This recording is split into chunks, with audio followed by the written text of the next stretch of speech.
Olá, que a graça e a paz do nosso Senhor Jesus Cristo estejam com todos. Estamos começando o nosso encontro, a palavra, o nosso estudo semanal da Palavra de Deus. Nós postamos em nosso canal toda quinta-feira. Hoje nós iremos encerrar o tema ao qual nós estamos aprendendo, um manual para uma vida plena, baseado no livro de Provérbios. Aprendemos muitas lições nesse livro e com certeza haverá muitas outras lições para aprender.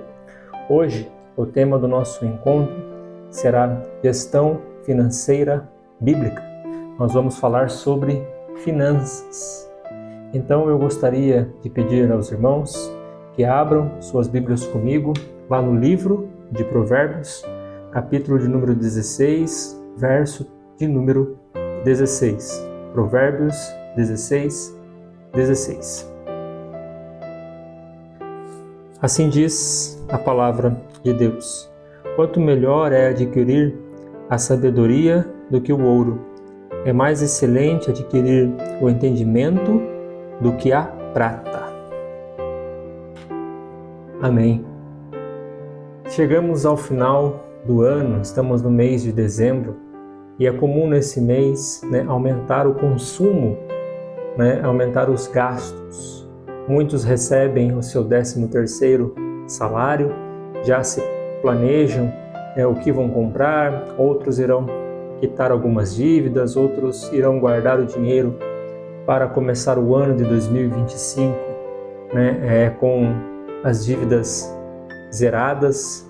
Mas dezembro é sempre um mês de muito consumismo, Nós vemos lojas cheias, shoppings lotados, Alguns comércios estendem o horário de trabalho para aproveitar esta época do ano.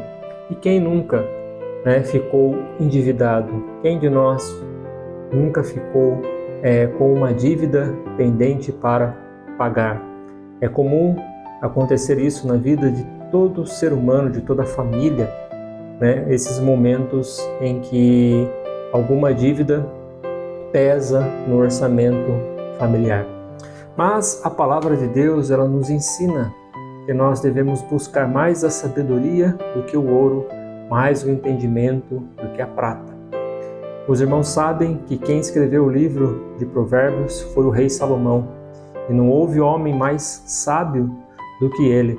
Em seu reinado em Israel, o período em que ele reinou em Israel, Israel se tornou uma nação muito rica, e Salomão era um homem muito sábio. Então ele sabia como lidar com o dinheiro, como fazer o dinheiro trabalhar para você e não você se tornar escravo do dinheiro.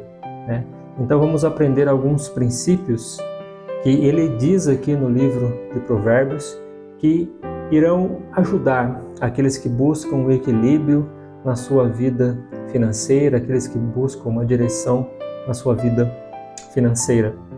O primeiro princípio que nós aprendemos aqui no livro de Provérbios é o princípio da honra a Deus. Provérbios, capítulo de número 3, versículos de 9 a 10. Provérbios 3, versículos 9 a 10. Honre o Senhor com os seus bens e com as primícias de toda a tua renda, e os seus celeiros ficarão completamente cheios e os seus lagares transbordarão de vinho. Certamente, o equilíbrio é a bênção na vida financeira. Se você procura bênção na sua vida financeira, tenha essa certeza que o equilíbrio, ela é esta bênção. Quando nós temos uma vida financeira equilibrada, quando nós aprendemos a gastar o nosso dinheiro, a poupar o nosso dinheiro, a investir o nosso dinheiro, certamente nós teremos uma vida financeira saudável. E isso, sem dúvida, é o mal de muitas famílias, de muitos servos e servas de Deus, né? Principalmente nos dias em que nós vivemos, onde a teologia da prosperidade tem penetrado em muitos lares e tem destruído muitas vidas, apesar dela estar mascarada com uma mensagem de paz, de esperança, com uma mensagem do Evangelho. Por trás, nós encontramos ali certos princípios que não estão de acordo com a palavra de Deus. Essas igrejas que pregam a teologia da prosperidade, que te prometem uma vida luxuosa aqui nesta terra, que prometem que o cristão ele tem que ser uma pessoa rica, tem que ser uma pessoa próspera, que essas igrejas que deturpam a palavra prosperidade, hoje em dia as pessoas têm até medo de dizer isso, que a prosperidade venha para a sua vida, porque confundem prosperidade com dinheiro, e não é isso o que a palavra de Deus diz. Prosperidade é você ter uma família abençoada, é você ter saúde, é você conquistar aquilo que você sonhou com o seu trabalho, com a sua dedicação. Prosperidade é isso, Prosperidade pode estar na família, em um lar pobre, mas próspero, e em um lar rico, mas miserável. Então, primeiro de tudo, honre a Deus. Honre a Deus. Salomão está dizendo aqui no livro de Provérbios que nós devemos honrar a Deus com tudo aquilo que nós temos. Afinal, o que nós temos, quem deu a nós foi Ele. Então, não pertence a nós, Ele nos deu. Então, cabe a nós saber administrar. Então, este é o primeiro princípio. O segundo princípio que nós aprendemos aqui no livro de Provérbios é a dedicação ao trabalho. Dedicação ao trabalho. Provérbios capítulo 12, versículo de número 12. Provérbios 12, 12.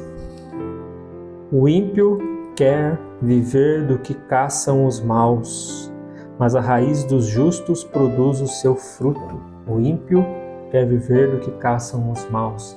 Dedicação ao trabalho, ao trabalho honesto, aquele trabalho digno. A palavra de Deus é contra trabalhos que são suspeitos, ou muitas vezes até mesmo destroem a vida das pessoas, como o tráfico de drogas, como assassinos de aluguel, ladrões. Eu sei que não podemos chamar isso de trabalho, mas muitos levam isso como uma profissão, como até mesmo a prostituição, que foi legalizada como uma profissão em nosso país. E esse trabalho ele não traz dignidade, ele não traz honra para o homem. Então não é esse trabalho que Salomão está dizendo aqui que nós devemos nos dedicar, mas ao trabalho honesto, ao trabalho honesto. Em Provérbios, capítulo de número 6, versículos 6 e 8, Provérbios, capítulo 6, versículo de número 6 e 8, ele vai dizer assim: vá ter com a formiga, ó preguiçoso, observe os caminhos dela e seja sábio, não tendo ela chefe, nem oficial, nem comandante. No verão prepara sua comida e no tempo da colheita ajunta o seu mantimento. Então, o princípio da dedicação ao trabalho, ele passa pela diligência, pelo empenho, pelo esforço, pela dedicação. E nós sabemos como é bom nós vermos pessoas profissionais que se empenham em fazer o seu trabalho, fazem o trabalho ali se tornar algo prazeroso para aqueles que estão na sua companhia e olham e veem aquela pessoa trabalhando. Nós temos um exemplo bem conhecido, um piloto já falecido, Ayrton Senna. Você via a dedicação, o quanto ele se esforçava, o quanto ele estudava. Ayrton simplesmente não entrava em um carro e corria, não, ele estudava a pista, ele estudava a velocidade, ele mantinha a forma porque ele entendia que ele não poderia estar acima do peso, senão o carro ficaria pesado, né? Enquanto ele corria, ele buscava pontos de referência, né, para que ele soubesse onde ele poderia aumentar a velocidade ou diminuir a velocidade. Então ele era uma pessoa que estudava, que se dedicava ao trabalho, né? É uma pessoa que você via que ele gostava do que faz, né? É bom, né, estarmos perto de pessoas que gostam do que fazem, pessoas que se dedicam ao que fazem um trabalho bem feito, né? Um trabalho que recebe elogios. E nós, como cristãos, nós precisamos nos dedicar ao nosso trabalho, aquilo que o Senhor nos deu para fazer, colocou nas nossas mãos. Independentemente da sua profissão, você deve se dedicar ao seu trabalho o máximo possível. É claro, sempre colocando Deus em primeiro lugar, né? Como diz o primeiro princípio aqui, honrando a Deus. Mas você deve sim se dedicar ao seu trabalho, né? Fazer um trabalho bem feito, porque isso também é um bom testemunho, né? Um bom testemunho. Então, disso, né? Desse princípio de se dedicar ao trabalho, nós vemos que a diligência, que o empenho, ele traz recompensas, né? Ele traz para a vida do homem, né, certos benefícios, né? O que uma pessoa diligente ele vai conseguir, né, adquirir na sua vida? Primeiro, né, ele vai se sentir satisfeito. Uma pessoa que realiza um bom trabalho, ele é satisfeito consigo mesmo, né? Segundo, uma pessoa que é diligente, uma pessoa que é esforçada, ela consegue alcançar os seus objetivos, né? Aquilo que ele está almejando, ele consegue alcançar. E é claro, uma pessoa esforçada, uma pessoa diligente, uma pessoa sensata, uma pessoa prudente. Ele sabe que ele não pode sonhar com aquilo, né, que não está ao seu alcance, né, ter no momento, mas aquilo que é possível, né? Então ele corre atrás, ele se esforça, né, e logo ele terá o fruto do seu trabalho, né? O terceiro princípio que nós aprendemos no livro de Provérbios é o princípio da adaptação, né? Isso é muito importante, saber adaptar, né? Quando você está em uma situação financeira e quando você de repente muda a situação. Tem pessoas que não têm esse equilíbrio, né? Elas vivem ganhando pouco, tendo um salário bem baixo, e quando o salário aumenta, rapidamente eles gastam todo o dinheiro e logo já estão endividados novamente, não sabe se adaptar, né? Ou então o contrário, a pessoa ela tem um salário alto e de repente, né, por uma infelicidade, uma circunstância, ela acaba tendo que viver com um salário menor, então ela não consegue mais manter o seu padrão de vida, né? Seu padrão de vida, então ela acaba se frustrando, né? Entrando em depressão, né? Arruinando a família. Enfim, é importante nós aprendermos a nos adaptar a toda e qualquer circunstância, né? Por exemplo, nós aprendemos na época da pandemia a nos adaptar à situação, né? A conviver com aquilo. Muitas pessoas aprenderam, né, a viver sem suas horas extras, né? Sem seus bônus, né? Aprenderam a tentar ali usar o dinheiro de outra forma, né? E muitos viram também na pandemia que o dinheiro não é tudo, né? Que muitas pessoas ali, rico, pobre, estavam sendo ceifados pelo coronavírus. Então nós precisamos ter esse princípio da adaptação, né? Provérbios, capítulo de número 21, Provérbios 21, versículo de número 17. Quem ama os prazeres acabará na pobreza. Quem ama o vinho e a boa vida nunca ficará rico. Quem ama os prazeres ficará na pobreza. Quem ama o vinho e a vida boa nunca ficará rico. Ou seja, aqueles que sempre pensam na ostentação, né? Sempre estão esbanjando. Essas pessoas, infelizmente, nunca terão um equilíbrio na sua vida, nunca serão plenamente felizes com o que têm, satisfeitos com o que têm. Sempre buscarão a felicidade nas coisas materiais e acabarão se frustrando, né? Acabarão se decepcionando e, consequentemente, arruinando a sua vida. Então, o princípio da adaptação ele passa né, ali pela consciência de não fazer dívidas. É claro que todos nós temos dívidas, né? Todos nós temos que pagar uma dívida. Mas quando Salomão fala aqui no capítulo 22 do livro de Provérbios, Provérbios 22, versículo de número 7, ele vai dizer assim: o rico domina sobre o pobre, e o que pede emprestado é servo de quem empresta.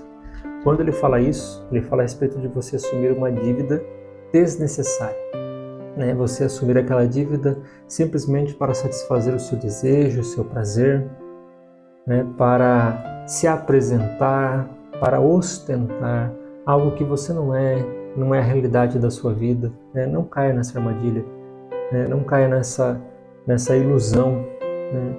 Você precisa ser mais do que ter.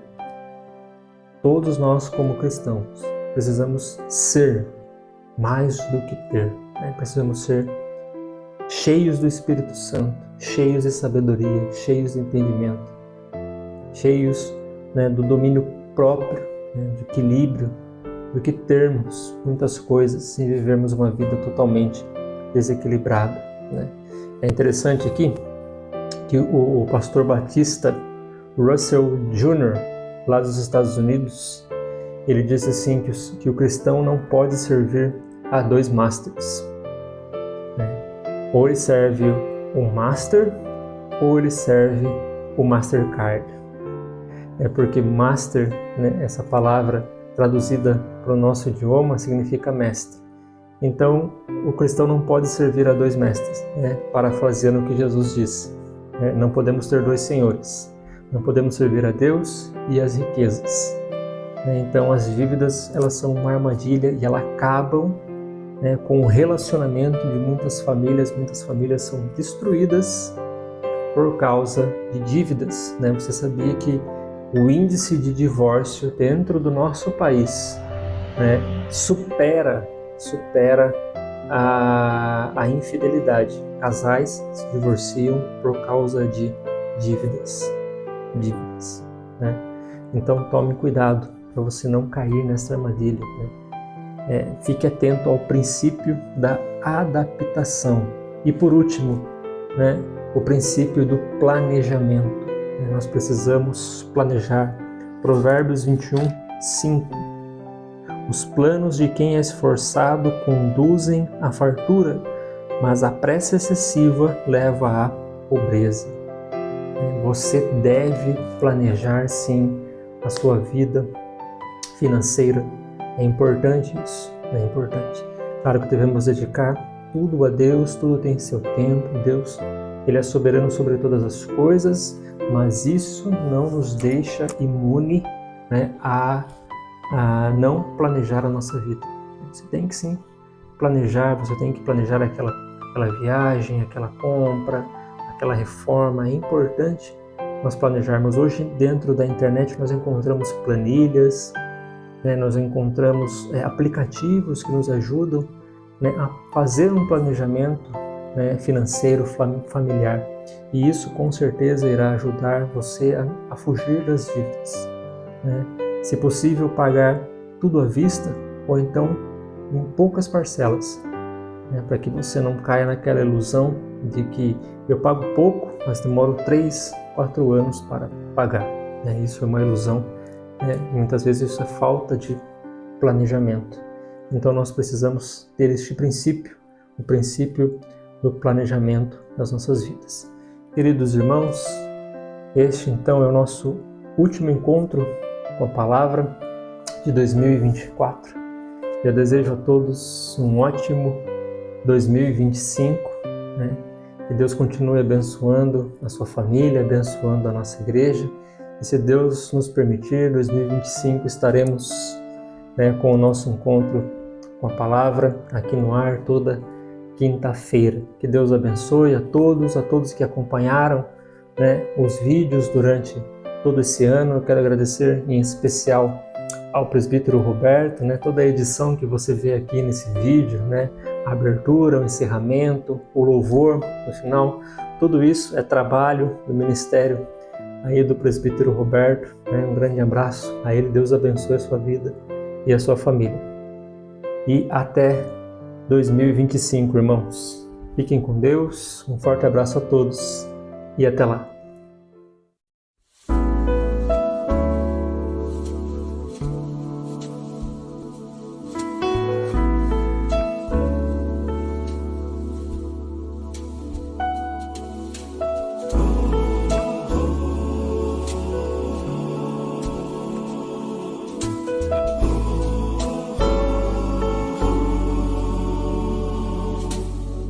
Não a nós, Senhor, não a nós, Senhor, mas ao teu nome da glória, por amor da tua misericórdia e da tua fidelidade.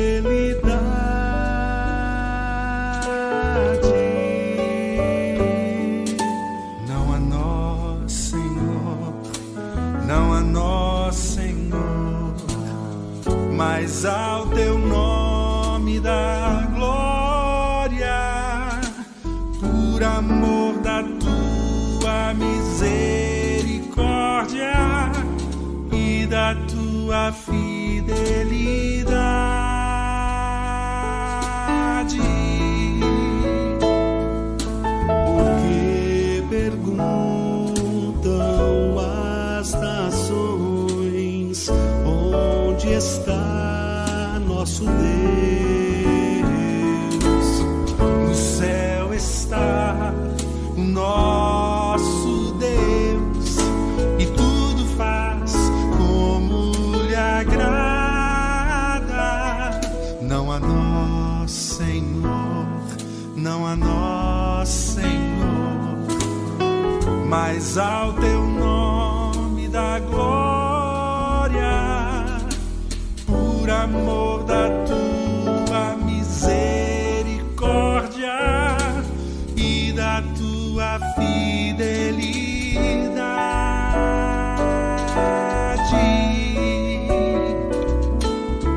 Porque confiam as nações em ouro, prata e riquezas, e se afastam do Senhor, que é fonte de todas as bênçãos.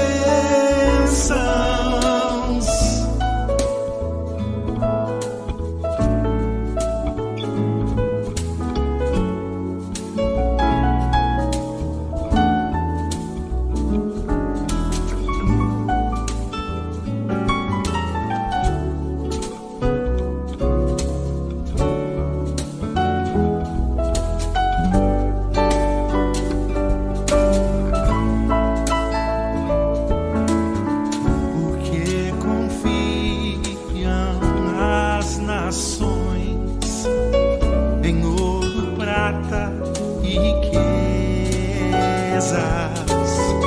e se afastam do Senhor, que é fonte de todas as bênçãos. Não a nós, Senhor, não a nós, Senhor, mas a